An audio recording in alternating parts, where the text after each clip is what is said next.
ஏலே இசுக்கு எங்கல போய்கிட்டு இருக்க? வணக்கம் ஐட்டம் மாமே.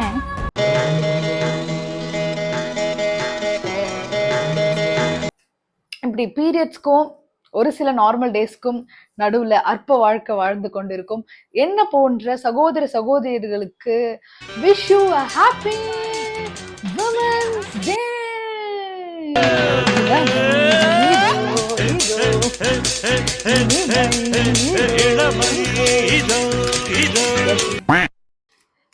S, so women's day. So women's day அப்படின்னு சொல்லி ஹாய் ஹலோ வணக்கம் and welcome to my YouTube channel. This is the uncreative. So women's day ஸ்பெஷலுக்காக சூப்பராக ஒரு வீடியோ பண்ணலாம் அப்படின்னு சொல்லி யோசிச்சேன். வீடியோ பண்றது மட்டும் தான் என் கையில இருக்கு, அது சூப்பரா இருக்கா இல்லையா அப்படின்றத நீங்க தான் வந்து பார்த்து சொல்லணும். ஸோ இன்னைக்கு வந்து எந்த டாபிக்ல வந்து வீடியோ பண்ணலாம் அப்படின்னு நான் யோசிச்சேன்னா, one of the best characters like women characters in Tamil cinema எண்ணி எடுத்துடலாம் கையில. 1 2 3 4 5 6 அப்படின்னு சொல்லி எடுத்துடலாம். பிகாஸ் மத்த இவ்வளவு இந்த சில பொறுக்கி எடுத்த கேரக்டர்ஸ்ல இருந்துட்டு மிச்சம் எல்லாருமே வெறுமனே இந்த மரத்தை சுத்தி டூயட் பாடுறதுக்கும் நீ ஒன்னும் அழுகாத, உன்னால வாழ்க்கையில ஜெயிக்க முடியும், நீ பெரிய ஆளா வந்தே தீர்வடா அப்படின்ட்டு ஹீரோவை பாசிஃபை பண்றதுக்குன்னே உருவாக்கப்பட்ட கேரக்டர்ஸ் தான் எங்க பூரா பசங்களும். பட் அதுல இருந்து 1 2 பேர் தப்பிச்சு ஒரு நல்ல விமன் கேரக்டர்ஸ் வந்து நம்மளுக்கு தமிழ் சினிமால கிடைச்சிருக்காங்க. அது யார் யாரு அப்படின்னு சொல்லிட்டு இன்னைக்கு உங்க டிஸ்கஸ் பண்ணலாம் அப்படின்னு சொல்லி இருக்கேன். விமன் கேரக்டர் அப்படின்னு சொன்ன உடனே நம்மளுக்கு டக்கு டக்கு டக்குன்னு ஞாபகம் வருது திமிரி ஈஸ்வரி, நீலாம்பரி, 90 ml ஓவியா, கீதா, வல்லவன் கீதா.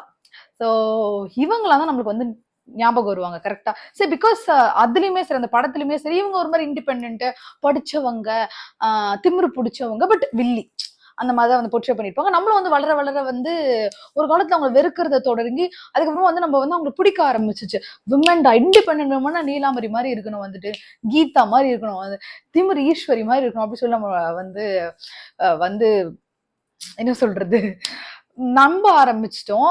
இதுல ஒரு பெரிய பிரச்சனை இருக்கு. என்னன்னா, நான் யோசிக்கிற பிரச்சனை என்னன்னா, இந்த விமன் கேரக்டர்ஸ் எல்லாமே வந்துட்டு திருப்பியும் வந்து even if it is an independent women, even it is a நல்ல விமன், எல்லாமே சுத்தி ஆண்களை சுற்றி தான் வந்து அதை வந்து வடிவமைக்கிறாங்க. அதான் என்னோட மிகப்பெரிய ப்ராப்ளமே. இப்ப இந்த நான் சொன்னேன் இல்லையா, அந்த நீலாம்பரி இவங்க எல்லாருமே நீங்க எடுத்துக்கிட்டீங்கன்னா they're obsessed over a person. Like ஒரு ஆம்பளை மேல அப்சசிவா இருந்து அவனை எப்படியாச்சும் அடையணும் அப்படின்னு வந்து நினைப்பாங்க. ஆனா அப்படிலாம் விமன் அப்பெல்லாம் ஃபெமினிசம் இருக்கவே இருக்காது. அப்படி நீங்க நினைச்சீங்கன்னா தயவு செய்து இதெல்லாம் விட்டுருங்க. இந்த கேரக்டர்ஸ் எல்லாம் போலி. உண்மையிலே விமனை வெறுக்க வைக்கணும்ன்றதுக்காக ஆரம்பிச்சு இப்போ இதுதான் ஃபெமினிசம் நினைச்சு நம்ம வாழ்ந்துட்டு இருக்கோம். பட் நான் அதை அப்படி நினைக்கல. என் கூட யாரெல்லாம் அப்படி இல்லை அப்படி நினைக்கிறீங்கன்னு சொல்லி ஓட் பண்ணுங்க. Okay, main character main topic உள்ள போயிடலாம் அப்படின்னு.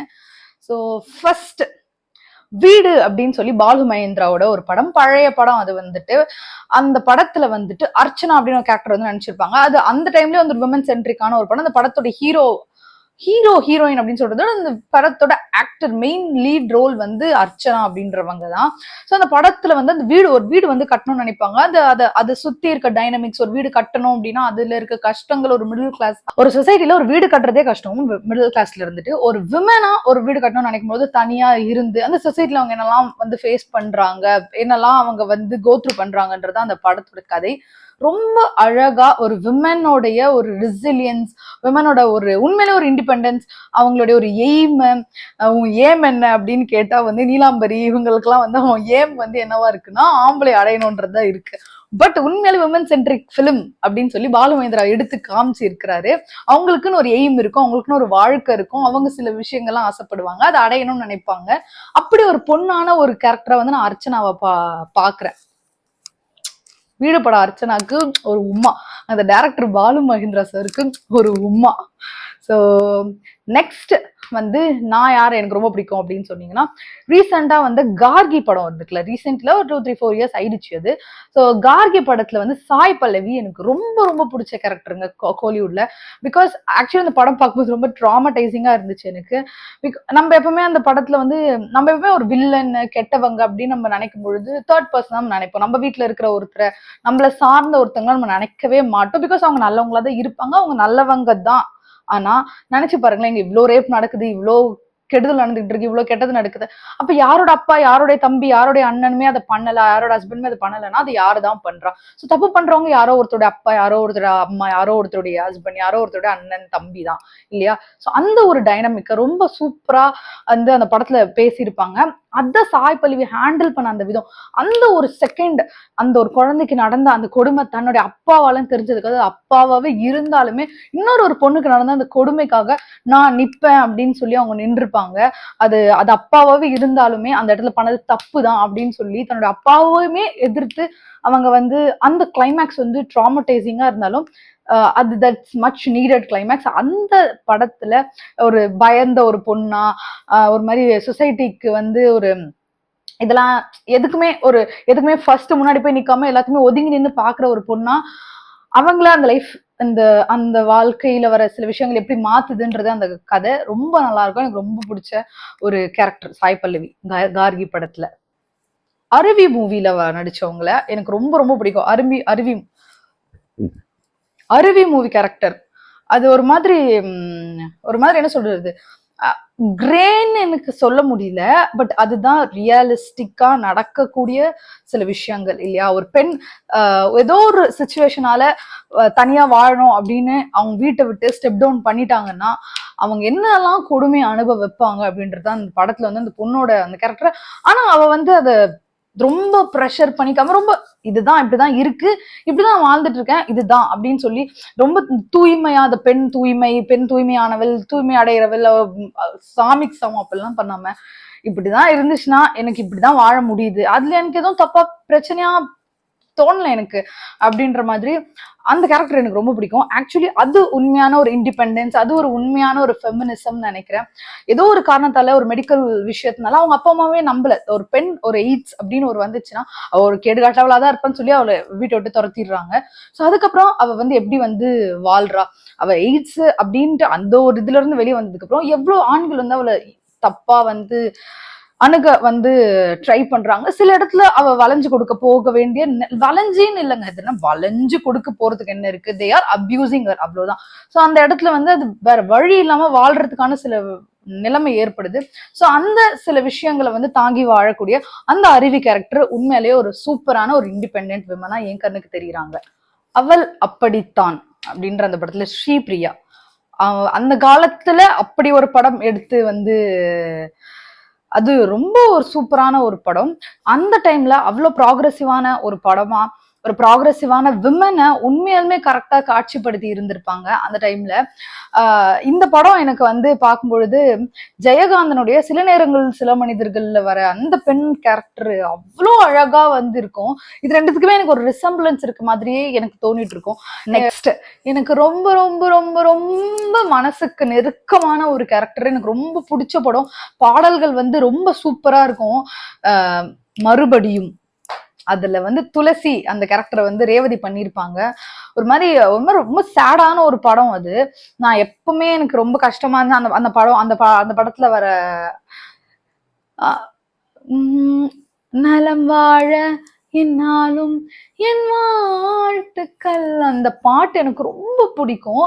அந்த படமே அந்த பாட்டு மாதிரி தான் வந்து ஒரு மாதிரி ரியாலிட்டியை பேசியிருக்கோம். அந்த டைம்ல அந்த எக்ஸ்ட்ரா மேரிட்டல் அஃபேர், அவங்க ஹஸ்பண்ட் வந்து எக்ஸ்ட்ரா மேரிட்டல், ஒரு ஆக்ட்ரஸ் கூட ஒரு எக்ஸ்ட்ரா மேரிட்டல் அஃபேர்ல வந்து இருப்பாங்க. ஸோ உலகமே தன்னுடைய ஹஸ்பண்ட் தான், அதை தாண்டி எதுவுமே இல்லை, பயந்து ஒரு மாதிரி காயா இருக்க ஒரு பொண்ணு திடீர்னு ஒரு ஹஸ்பண்ட் வந்து இது மாதிரி என்ன சொல்றது அஃபேர் வச்சிருக்கான் அப்படின்ட்டு தெரிஞ்சா எப்படி உடஞ்சு போயிருவா அப்படின்னு சொல்லிட்டு நீ தூக்கி போட்டு வா அப்படி, அதெல்லாம் நம்ம இப்ப பேசலாம். அந்த டைம் நமக்கு எப்படி இருக்கும், எதெல்லாம் கெஞ்சி கதறி அவனை கூப்பிட்டு வந்து நம்ம கூட திரும்பி நம்ம வாழ்ந்துட மாட்டோமா, அவளை மறந்து விட்டுட்டு வந்து அதை நம்ம வந்து இருக்க மாட்டோமா, எப்படியாச்சும் அவளை விட்டுட்டு இவர் வரமாட்டாரா அப்படின்ட்டு அந்த ஸ்டார்டிங் நமக்கு அப்படிதானே இருக்கும். நம்ம ஹஸ்பண்ட் வேற ஒருத்தவங்க அஃபேர்ல இருக்கா அப்படின்னு தெரிஞ்சோம், இந்த வாழ்க்கை நம்ம காப்பாத்திக்கணும்ன்ற அந்த ஒரு பதட்டம் இருக்கும். அந்த ஐயோ இவ எப்படியாச்சும் என்னை விட்டு போயிடுமே, என் வாழ்க்கை எனக்கு திருப்பி கிடைச்சிராதா அப்படின்ற அந்த ஒரு பரிதவிப்பு, அந்த வீக்கான அந்த ஒரு விமன் மென்டாலிட்டி. நம்மள ஒருத்தர் வேணான்ட்டு போயிட்டான், அப்பயுமே எப்படியாச்சும் அவனை கூப்பிட்டுட்டு வந்து அவனை சமாதானப்படுத்தி அவனை திருத்தி அவகிட்ட இருந்து அவளை பிரிச்சு நம்ம வாழ்ந்துட மாட்டோமா அப்படின்ற அந்த ஒரு கேரக்டரான ஒரு விமன் எப்படி வந்து சேஞ்ச் ஆகுறா, எப்படி வந்து டிவோர்ஸ் அப்ளை பண்ணும், டிவோர்ஸ் அப்படின்ற விஷயம் வந்து எவ்வளவு பெரிய ரிலீஃப் வந்து விமனோட லைஃப்ல, அந்த ஒரு விஷயத்த வந்து நம்ம எப்படி அணுகணும், அதுல இருந்து வெளியே வந்ததுக்கு அப்புறம் அந்த மறு கல்யாணம் அப்படின்னு அவளுக்கு வந்து ஒரு ஆஃபர் வரும்போது அது எவ்வளவு அழகா அவங்க வந்து ஹேண்டில் பண்றாங்க அப்படின்றத வந்து எங்க அந்த டைம்ல எவ்வளவு நல்ல படம் எடுத்திருக்காங்கன்னு தோணுது. நமக்கே இந்த டைம்ல இந்த மாதிரி எல்லாம் படம் வர மாட்டேங்குது அப்படின்ற மாதிரி இருக்கு. அதுல வந்து கடைசியா ஒரு அது இந்த படத்துல வந்து கடைசியா வந்து ஒரு டயலாக் அந்த அந்த மூவில வந்து கடைசியா ஒரு டயலாக் இருக்கும். என்னன்னா வந்து இவ்வளவு நாள் அவங்க அப்பா பேர் எனக்கு ஞாபகம் இல்ல, இவ்வளவு நாள் வந்துட்டு துளசி ராமச்சந்திரன் சும்மா வச்சுப்போமே, துளசி ராமச்சந்திரன் அவங்க அப்பா பேரு. அதுக்கப்புறம் கல்யாணத்துக்கு அப்புறம் துளசி அவங்க ஹஸ்பண்ட் நேம். இப்போதான் நான் துளசி மட்டும்தான், எனக்கு பின்னாடி எந்த பேர்டனும் கிடையாது, யாருடைய ஒரு இதையும் தூக்கி சுமக்க வேண்டிய தேவையில்லை, இந்த வாழ்க்கை எனக்கு ரொம்ப பிடிச்சிருக்கு, நான் இப்படி வாழ விரும்புறேன். உண்மையில ஃபெமினிசம்னா என்ன, ஒரு இண்டிபெண்டா என்ன, ஐயோ இந்த குடும்ப சுமை சின்ன வயசுல இருந்தே பொம்பளைனா கரெக்டா குடும்பத்தை நடத்தணும், இதை கத்துக்கணும் அதை கத்துக்கணும் அப்படின்னு சொல்லிட்டு ஏதோ ஒரு ரெஸ்பான்சிபிலிட்டியோடயே, அதே மாதிரி வந்து அப்பா கை எடுத்தோடனே ஹஸ்பண்ட் கையில இருந்து வெளியே வந்தோடனே குழந்தைங்களோட கை, பையனோட கை, இப்படி மாத்தி மாத்தி நம்ம டிரான்ஸ்ஃபர் பண்ணிட்டே இருக்கிற அந்த டைம்ல என் வாழ்க்கை நான் வாழ விடுங்கடா, டே போங்கடா, உங்க ரெஸ்பான்சிபிலிட்டி கண்ட கர்மான்றத தூக்கி போட்டு தொலைஞ்சிட்டு என்னோட லைஃப், எனக்குன்னு ஒரு லைஃப்னு ஒண்ணு இருக்கு, நான் அதை வாழணும்னு நினைக்கிறேன், அந்த ரெஸ்பான்சிபிலிட்டிஸே இல்லாத ஒரு விமனோட லைஃப்ல இருக்க ஒரு அவ்வளவு அழகான சில விஷயங்கள், நம்மள எப்படி வந்து ஒரு வாழ்க்கையை வாழ விடாம சுத்தி ரெஸ்பான்சிபிலிட்டிஸ் வச்சே நம்மளோட வாழ்க்கையை தள்ளிட்டு போக வச்சுட்டாங்க, இந்த மாதிரி டைனமிக்ஸ் ரொம்ப அழகா பேசியிருக்கும். மறுபடியும் அதுல வர Tulsi character one of the best written Tamil cinema women கேரக்டர்னு நான் சொல்லுவேன். Yes we came to end of this video. These are all the women characters I like. That's it. Happy women's day. இந்த கேரக்டர்ஸ்லாம் உங்களுக்கு பிடிக்கும்னு சொன்னா கமெண்ட் பண்ணுங்க. இதுல வேற ஏதாச்சும் நிறைய கேரக்டர்ஸ் நான் மிஸ் பண்ணி இருந்திருக்கலாம், டியூ டு டைம் கன்ஸ்ட்ரெயின் நம்ம பேசிட்டே போலாம், பட் சில கேரக்டர்ஸ் தான் நான் எடுத்திருக்கேன். உங்களுக்கு மனசுக்கு பிடித்தமான விமன் கேரக்டர்ஸ் யாரா இருந்தாலும் வந்துட்டு கமெண்ட் பண்ணுங்க. Will catch you in the next video. Tata, bye bye.